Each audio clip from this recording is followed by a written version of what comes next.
Hello বন্ধুরা, আজকে আমি আলোচনা করব মক পোল ডাটা শিট কীভাবে ফিল আপ করব। আমরা দেখে নিচ্ছি mock poll details, conduct of mock poll and verification of mock poll data. প্রথম কলম সিরিয়াল নাম্বার 1, 2, 3 করে 9 অবধি আমাদের প্রার্থীর নাম দেওয়া আছে, বেশিও হতে পারে। এছাড়া 10 নম্বর আছে NOTA. Name of candidate ABCDEFGH করে ক্যান্ডিডেট দিয়েছি আমরা। Number of vote cast during the poll, আমরা মক পোলের সময় কত করে কোন প্রার্থীকে কত ভোট দিচ্ছি। Number of votes display in CU1 checking রেজাল্টের সময় কত করে ভোট দেখাচ্ছে। Number of VVPAT printed paper slip against ক্যান্ডিডেটের এগেনস্টে কত করে পেপার স্লিপ বের হচ্ছে।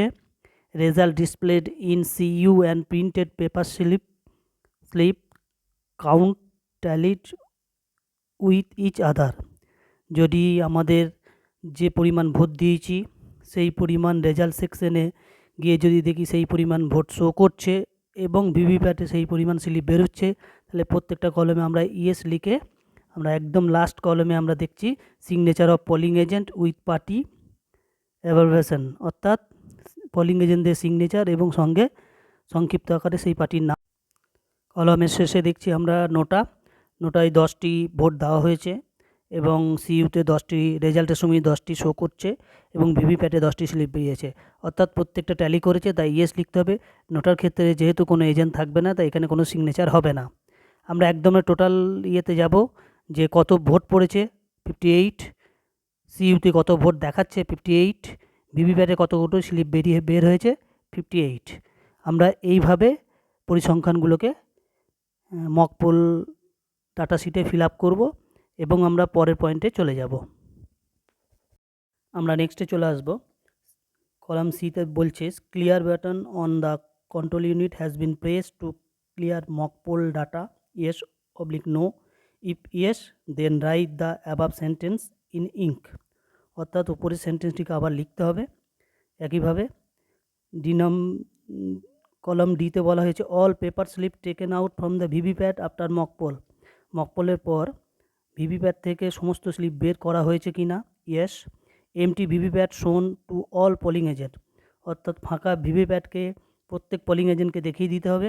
Before actual poll ensure the no printed paper slip is in VVPAT drop box and shown to polling agent, প্রত্যেকটা পোলিং এজেন্টকে দেখাতে হবে যে অরিজিনাল পোল শুরু হওয়ার আগে ভিভিপ্যাটে ড্রপ বক্স ফাঁকা আছে, yes. Total button on the control unit has been pressed to show total vote 0 to polling agent, এটাও ইয়েস হবে। Mock poll VVPAT slip stamp with mock poll, প্রত্যেকটা ভিভিপ্যাট থেকে যে স্লিপগুলো বেরোবে সেইগুলো মকপোল স্ট্যাম্প লাগাতে হবে, অর্থাৎ পিছন দিকে মকপোল স্লিপ এই স্ট্যাম্পটি মারতে হবে। And sealed in the black envelope, এবং এটিতে ব্ল্যাক এনভেলপে ভরে বা প্রবেশ করিয়ে এটিকে সিল করতে হবে। কী দিয়ে? প্লাস্টিক বক্সে রেখে এটাকে পিঙ্ক পেপার স্লিপ দিয়ে এটিকে সিল করে নিতে হবে।